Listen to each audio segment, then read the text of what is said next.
Have you honorably served your country? Are you ready to take your unique talents, skills, and abilities into the marketplace? Welcome to Lead Like a Marine podcast, the show that features veterans who have been there and done that. Now here's your host, Frank Gustafson. Hey, Frank here with Lead Like a Marine, and I'm really excited. We've got a gentleman on the line who has just got a great past and a great story to tell, and Jason Stapleton. Jason is the founder and host of the Jason Stapleton Program, and as soon as you hear his voice, you'll know why he's the founder and host of his own show, because he's got a great voice for radio. I have a great face for radio. He's got a great voice for radio. His show is on YouTube, it's on iTunes, it's on Stitcher Radio. He's got a listenership in the tens of thousands, and he reaches over 110 countries worldwide. Jason's an entrepreneur. He's a speaker, he's an investor, and he spent his time in the Marine Corps with the 5th Recon Battalion. So the guy has got he's got what it takes. And Jason and his wife and their kids make their home in the heartland of America. Jason, welcome to Lead Like a Marine, brother. Glad to have you on here. Thanks for having me, Frank. I'm glad to be here. Appreciate it. See, there's that voice I was telling you about. If you say so, my friend, if you say so. It's good stuff. It's good stuff, brother.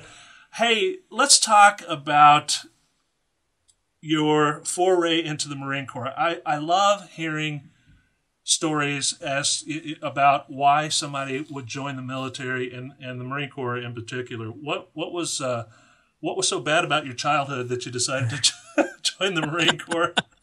Excellent question. No, I joined the Marines the day after I graduated from high school. I graduated on whatever it was, a Thursday or a Friday, and the next day I was shipping out. And I joined the Marine Corps mainly because I didn't want to go to college. It's not so much I didn't want to go to college. It was that I didn't know what I wanted to do with my life. And I sure didn't want to go to school and have somebody else tell me what I had to learn and rack up a bunch of school debt when I didn't know what I wanted to be when I grew up. And I thought, well, I'll join the Marine Corps, and that'll give me a chance to kind of see the world and get out of this one-horse town and kind of experience life. And so I didn't know it was the Marine Corps I wanted to join. I actually went and went to all of the different branches of service, and something about the Marines and even the way that their recruiters acted and dressed and carried themselves. You know, there's a Marine has a certain sense of arrogance, a certain sense of pride that I'm not saying doesn't exist in other branches of service, but certainly didn't exist in that recruiting office. So, you know, in the building I was in that I got recruited out of, one office was for the Navy guy, and one office was for the Army guy, and then one office was for the Marine Corps group. And I bounced around from all the different ones, the Air Force and everybody, and kind of settled on the Marines. And took the Asvab Test, a little test that tells you what you're allowed to do. And they said you can do anything you want to do other than work on a nuclear sub, which was fine with me. So I said, I want to be in the infantry. And they said, whoa, wait a minute. No, you don't. They said, you don't want to be in the infantry. What do you want to be a bullet sponge for? I said, well, because I want to go to war. I want to fight. You know, that's what I was 150 pounds soaking wet, and I thought I knew something about fighting. I was going to go be some great warrior somewhere. And I knew that was where things were at. And I also knew that if I got with an infantry unit that I would deploy, that I'd get to go somewhere. And so, yeah, they're going to let me shoot guns and blow stuff up and roll around in the sand. That sounds like my kind of thing. So I signed up and shipped out. But that's the story about how I got in. What year was that? That was in 1998. 98. And what one-horse town were you trying to get out of? Well, by that time I was in a little suburb of Kansas City, but I had grown up in southwest Kansas in a little town called Sublette, which has about 2,000 people in it. So it's a little tiny hole-in-the-wall town, and Kansas City was a little bit bigger. But I just, I wanted to get out. I was ready to get out of town. Yes, yeah. I feel you, brother. It sounds your story and mine are fairly parallel. I was trying to get out of a little town called Dallas, though. Yeah. Nice. Yeah. So recon, you did the recon thing. Obviously, you picked up some leadership skills in the Marine Corps. And I am huge on 14 core leadership traits and the 11 leadership principles, and I try to live and breathe them as much as I can. What are some of the traits maybe that you picked up in the Corps that you were able to transition into your civilian life, whether it was personal or professional, that have really maybe kind of given you an edge, you think? Well, probably first and foremost, personal responsibility is a huge one. It's something that I think we're lacking in American society, in American culture, perhaps in world culture, but certainly in American culture.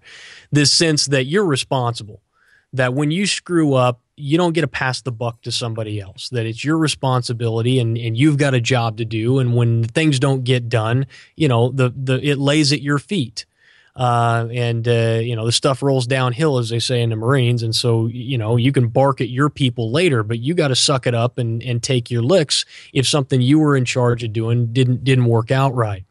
And so that's probably one of the biggest ones. And one of the other major traits that I think I took away from the Marines in terms of leadership is just that everybody says you lead from the front, but what does that really mean? Well, to me, it means that you get your hands dirty, that you take charge, that you don't send your guys out to do things that you're not willing to do, or that you're not going to stand back on the hill while the rest of your people do the work, that you're going to get in there and you're going to be part of the solution rather than being an observer of other people fixing the problem.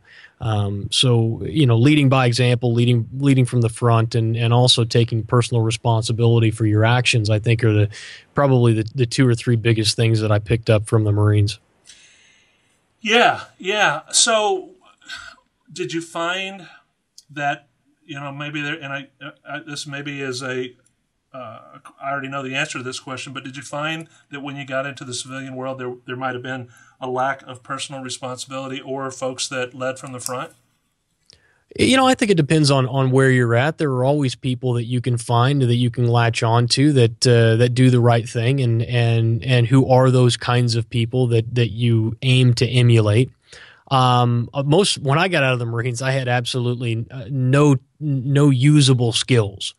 And so the jobs that I got involved with didn't have a lot of people in those industries that, there's not in landscaping or in truck washing, which are two jobs I had coming out of the Marines. There's not a lot of personal responsibility there. You're dealing with a lot of people who are, have made some bad choices in life. And so that I had a lot of trouble with that. But other than just feeling rather depressed at how far I had fallen, I think that in the real world, what I did notice, I remember this now, is the lack of respect. In the Marine Corps, if you don't kind of respect the people that are around you, you're liable to get in a fight. People just don't tolerate being cut off or, having people flip them off or, just bowing up on you. If that type of stuff happens in the Marine Corps, you're liable to start a brawl. And that's kind of common depending on which units you're in. But when I got out of the military and you're driving around, it's really like every man for himself. Like, screw you, I'm gonna squeeze in traffic and cut you off to try and get in, or I'm not gonna let you in. I'm gonna be that kind of tool bag that's not gonna let you do that. And that type of stuff just irritated the life out of me because I'm like, dude, if this was the Marine Corps, I'd go up and drag you out of your car. There's just no way I would tolerate that. But because I'm here and they'll take me to jail, I can't do that. In the Marines, you can get in a fight and, the most people are going to do is just, tell you to quit being an idiot. So anyway, I did notice that. I noticed a huge lack of respect for other people when I got out of the Marines. Yeah. Well, that exactly what you just said there caused me to have 56 stitches in my face in my wedding pictures. Yep. Yeah. Been there, done that. So, obviously, you talk about the fact that you can't yank somebody out of their car.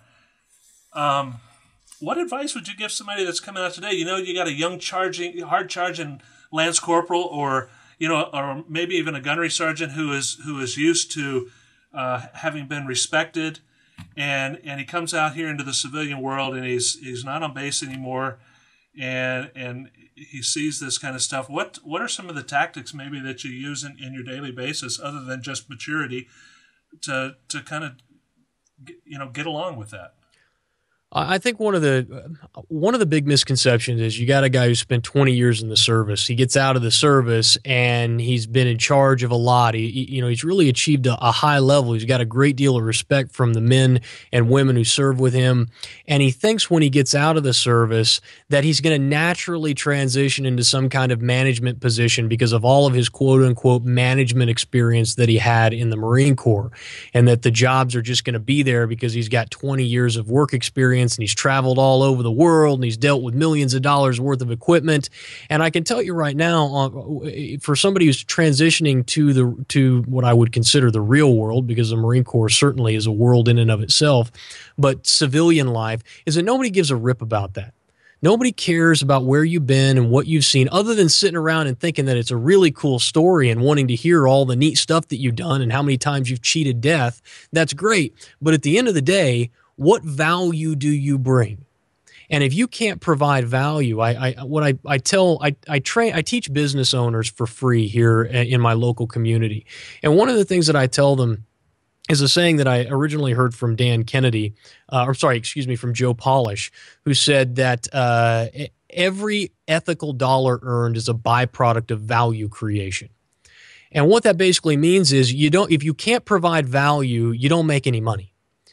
And so as you're getting ready to transition out, you need to understand, how do I add value? And if I don't add value, how do I get the skills so that I can add value in a specific niche, in a specific field?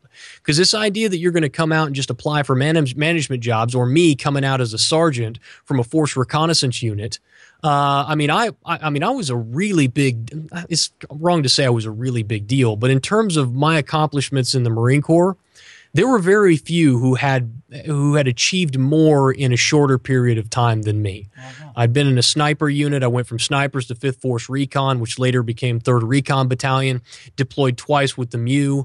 I was explosive breacher, like I said, a sniper. I was part of one of the DA teams that did direct response hostage rescue. I was a king walking around Okinawa. Nobody messed with us. And I get out of the Marines and I realize my only tangible skill is shooting people and blowing stuff up. Mm. And that doesn't transition well. You can't provide value to people. They don't have a need for that skill set. And so you've really got to focus in and say, okay, when I get out, what's my plan here? If I'm a staff sergeant, if I'm a gunnery sergeant, if I'm a lance corporal, what am I going to do? How am I going to provide value specifically to a specific employer or to a specific industry? And what's my play? And what sort of things do I need to be getting together now so that I can make that transition smoothly? Yeah, absolutely. So, you say when you came out, you didn't have a lot of value that you could bring. How did you reconcile that? Because, I personally think you did. I think you had a lot of leadership skills. I think you had a lot of soft skills. I think you had a lot of value, and I think you would agree with that you were bringing value, maybe just not specific value to a specific position in a specific company. And those are intangible values, and what I'm saying is, you can't show up you can't show up at an interview and say, "Well, I've got leadership skills." Well, that's great, but how does leadership skills make me money? That's what I would say to somebody who's sitting across from me who said, "Hey, I want to get a job with you guys. I'm going to come in here and I'm going to say, okay, well, you want a job? How are you going to add value?" Well, I have leadership skills. Well, I show up on time. I'm punctual. Well, that's freaking great, but that doesn't put any money in my pocket, and you're expecting me to pay you a salary. In return, I have to get more than what I'm paying you in productive return in order for it to make sense for me to hire you. And so leadership skills, all those intangibles are really important. They're the things that make you an asset once you're there. Like the guy who comes in and you're just like, holy smokes, this guy is an animal. He shows up to work early. He leaves late. He's always there. If I need to get a hold of him, man, the guy works like a dog. He's taking charge of stuff. He's taking ownership of responsibility of what's going on around him. That's the kind of guy I want to keep. That's what you call it. That's a job retention issue, but it's not a getting hired skill set.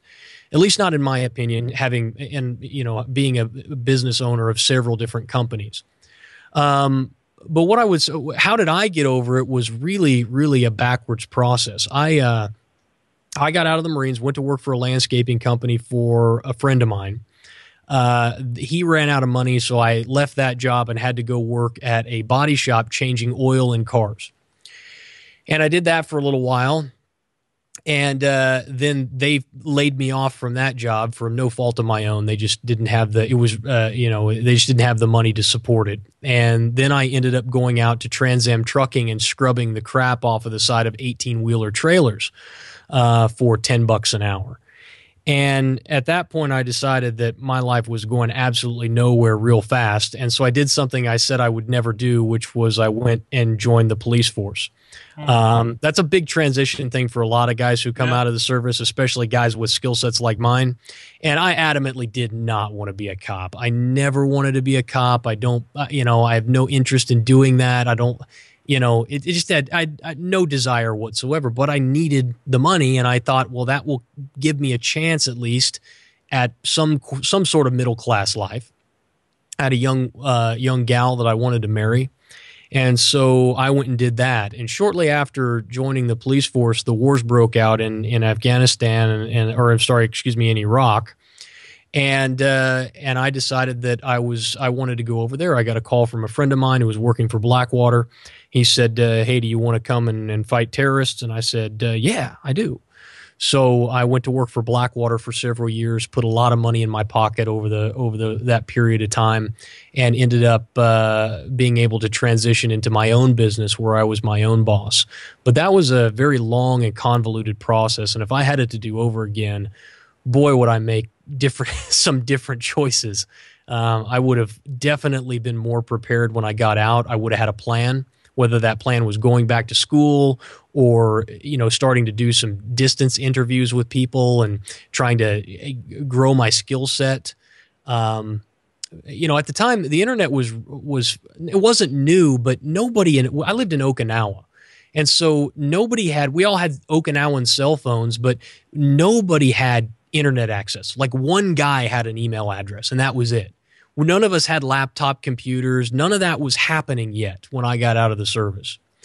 And so this idea that, I could go online and I can go to linden.com or I could start, learning a skill set like video editing or something like that, some tangible skill that I could take to the outside world was completely foreign to me. I had no clue. And I just kind of said, well, I got a job as a landscaper and I got $4,000 that I managed to save from being in the Marines. I'm going to make it go. I'll figure it out. I'm a Marine. I'll figure it out. That was the wrong decision. Should have done a lot more planning. What would you have done? Okay, so let me make that more specific. What would you tell somebody? What would you tell your former self to do to make that better today? Yeah, I would have asked a very simple question. What do I want to do with my life? What do I want to be? No restrictions. I can do whatever I want to. If I want to be a rock star, I could be a rock star. If I want to live on the beach and smoke weed all day, that's an option too. I'm not going to leave. Don't leave any stone unturned. Right? What do I want to do with my life? Yes. And whatever that thing is, and you can go through a process of just saying, the easiest way to do it is just to go through a process of saying, okay, if I had to wake up every single day and live exactly the same day over and over and over again, what do I want that day to look like? Now, the idea of doing the same thing over and over and over again is not hard for a Marine to envision.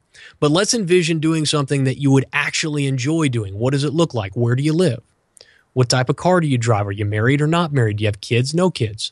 Are you going to, do you work in the city? Or do you live in the country? Do you have to drive a long way to work or do you live right across the street? You start building this vision for yourself of what you really want to do for your life. And when I finally got around to doing that process, what I decided was I wanted to be involved in the financial markets. I didn't know how. I didn't know what I wanted to do, whether I wanted to be a broker or start a hedge fund or something like that. But I knew I wanted to be involved in that type of industry. And so then everything became about moving towards that industry. Every single extra minute I had and in a day was spent trying to focus on how do I get there? How do I get to creating the vision for my life that I want? And I had no idea how to do that when I was getting out of the Marine Corps. It cost me years in fumbling around before I finally got to, to what I really wanted to do with my life. So make the decision, build that specific vision, decide what you're going to do, and then work every day towards advancing towards that goal. How'd you finally end up doing that? Well, like I said, I went overseas and I had a lot of time on my hands because, as a contractor, you don't work a whole lot and you get paid pretty good. And so when I decided that I wanted to get involved in the financial markets, I figured, well, what I ought to do is actually learn something about it. So I spent the next several years actually learning how to trade, learning how markets work, learning how to read technical charts, learning how markets work and how they function. And I got to be a pretty good trader. And I ended up leaving trading and going back home for a short period of time and trading professionally for myself. And what I realized very quickly was I really enjoy people. And I did not get the opportunity to be with people when I was trading in my basement. And so having spent tens of thousands of dollars on training courses and education over the years, one of the guys that I met during that time, a guy who trained me in the futures market, was named Todd Brown. And he became a very good friend of mine, and he also owned an education company. And I called him up and I said, hey, man, I'm interested in doing this, and I would like to kind of start my own little thing. How did you do it? Would you help me kind of show me what I need to do in order to kind of start a little education company to teach people what I know? And he said, yeah, sure, I'll help you. So he would basically tell me what kind of needed to happen and where the best places to go to get stuff were. And then I spent every waking moment of my free time building up this little company and creating a little training course that I would teach to people, and ended up putting that out there. And after a while, and Todd and I worked closely together for a little bit, and we did some joint projects together, we finally decided, you know what, it would make sense if we teamed up. We could do a whole lot more together than we can do separately. And so he and I formed a company and started what is now Trade Empowered, which is a company that helps teach people skill set when it comes to trading and investing. Nice. So essentially, for the layman, decide what you want to be, work towards it every day. If you want to be a project manager or a web designer or a singer or a landscaper or a lawyer, it doesn't matter. Find somebody, get around folks like that, study, and then do. Yeah, that's exactly right. You don't have to. One of the big problems is people can't see the end game. They can't see, well, what does it look like they don't see all the steps. They can see where they want to go. They can see where they are now. They have no idea how to get from point A to point B. And the analogy that I use is you can drive at night from New York City to California, only at night, with the headlights on that only show you the next 20 feet of the road. You don't need to see how to get all the way to California. You just need the next 20 feet. So if you can see what's the next step that I need to make, or the next step that I think I need to make, then you can move there. And that's largely what, success is. One of the things in the Marine Corps, I did 2 indoctrinations, one for sniper platoon, one for the recon company that I joined. And during the sniper indoc, they basically told you to show up at like 3:00 in the morning. They show up at this place on the base in 29 Palms, and 40, 50 guys showed up. And they tell you what to bring, but they don't tell you how long you're going to be there. They don't tell you how long it's going to take, and they don't tell you anything about what you're going to be doing. And you end up running 2 PFTs to start off with, and then you do this real long force march through the middle of the desert in the middle of the night, and it's one foot in front of the other. It's absolutely just grueling. And by the end of the first night, we'd lost like 75% of the people. They had just quit. But what I remember thinking, okay, this is miserable. I'm going to quit. I'm going to quit as soon as we get to the next checkpoint, because we would do this checkpoint because it's the middle of the night. You're in the middle of the desert. They're worried about losing people. So you would go from checkpoint A to checkpoint B, and at checkpoint B, you'd stop and they'd kind of gather everybody up to make sure that, they still had all bodies accounted for, and then they'd start the march again.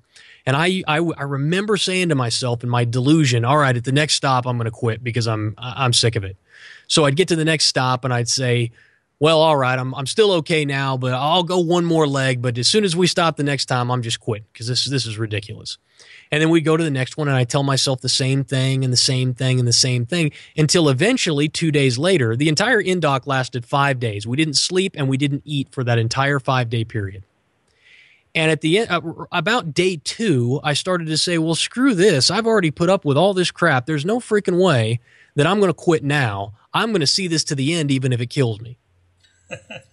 But it's this idea, it's this concept that, look, you just need to see to the next checkpoint. Just go there. And then once you get there, look and say, okay, I don't know how far the next checkpoint is, but I'm going to go till we get there.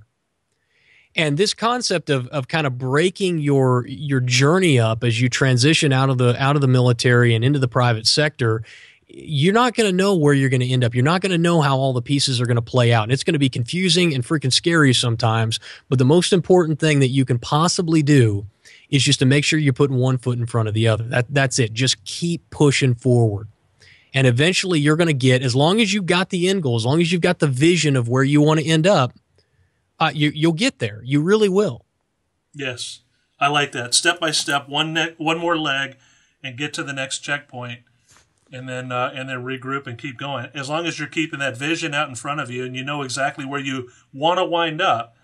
It's just like sailing, right? If you watch a boat sail from above, it's like, where are they headed, man? Because they're going left, they're going right, they're going left, they're going. I thought you were going over there. Well, they are going over there, but you've got to tack. Yep, you've got to tack your way there. That's right. You got to go with the flow of the wind. You're exactly right. And one of the things as long as your vision is clear, a lot of times on your way there, you'll realize, you know what, I don't really want to do this. And the reason I suggest that people go through this process of kind of evaluating what their Groundhog Day would look like. I tell this to my traders. I tell this to guys that I teach business to. The reason that I have them do that is because it is going to be very hard. It is not going to be easy. You are not going to sail out of the military and suddenly find your way and everything's going to be kosher and it's just going to be all fairies and candy canes. It is going to be a struggle, especially if you try and do anything entrepreneurial, anything outside the box. Yeah. And if you're not prepared for that, then you're going to quit. If it's not something that you really want, if you don't really need it like you need air, then you're going to end up quitting. So you've got to really clearly define what that vision is before you even start. Yeah, that's great stuff. I mean, I look back at the things, my philosophy in life is, if you're okay with where you are, then everything that you went through, whether it was good, bad, or indifferent, it was all they were all components that went into, they were all ingredients with creating where you are today, the environment that you're in today. I mean, I had a year where I lost $1 million. That sucked. That was a tough year. But guess what? I learned a ton from that. Failing that hard taught me a lot, and I'm happy with where I am today. So that whole journey was part of the process. That's good advice, man. Good. I love the Groundhog Day analogy. I'm actually going to I'm going to slide that into my course if that's all right with you. No, it's yours, man. Take it. I appreciate it. I stole it from somebody else, so it's all right. Well, brother, we're pushing up on 30 minutes here. I want to bring it in for landing. Any last minute wisdom, Jason, that you want to hit these folks with? I mean, remembering your audience, these are soldiers, sailors, Marines, airmen that are hopefully have the gumption to put together a transition plan and to set a vision and go for it. What are your last minute bits of wisdom there? I would just it's hard to say because you're going to have people coming from so many different angles. You'll have people who have, decades of experience, and other guys who did 4 and they're out the door. And so what I would just say across the board is just be confident in yourself. And, you may have, and don't be too good for whatever gig that you've got when you get out. Like I said, you may not start right where you want to. So, pick something and go with it, but just keep that vision in mind of what you're trying to achieve, and, and start tacking your way there. I think that's a really good analogy, Frank. Outstanding. All right, brother. Well, Semper Fi, I appreciate you being on the show. Appreciate you sowing into the lives of our brothers and sisters that are coming after us, man. Thanks, Frank. I appreciate you being on, or letting me come on the show. I really do. Thanks, man. Semper Fi. Yep. Right. Thank you for tuning in to Lead Like a Marine. We hope you found today's episode helpful. Please check us out at leadlikeamarinepodcast.com. From there, you'll find the show notes and links to other episodes on both iTunes and Stitcher. If you like what you hear on the show, please hit us with a rating and review. And until next time, when you see a veteran, no matter where, please shake his or her hand and thank them for their service to our great country. Download our ebook at leadlikeamarinepodcast.com.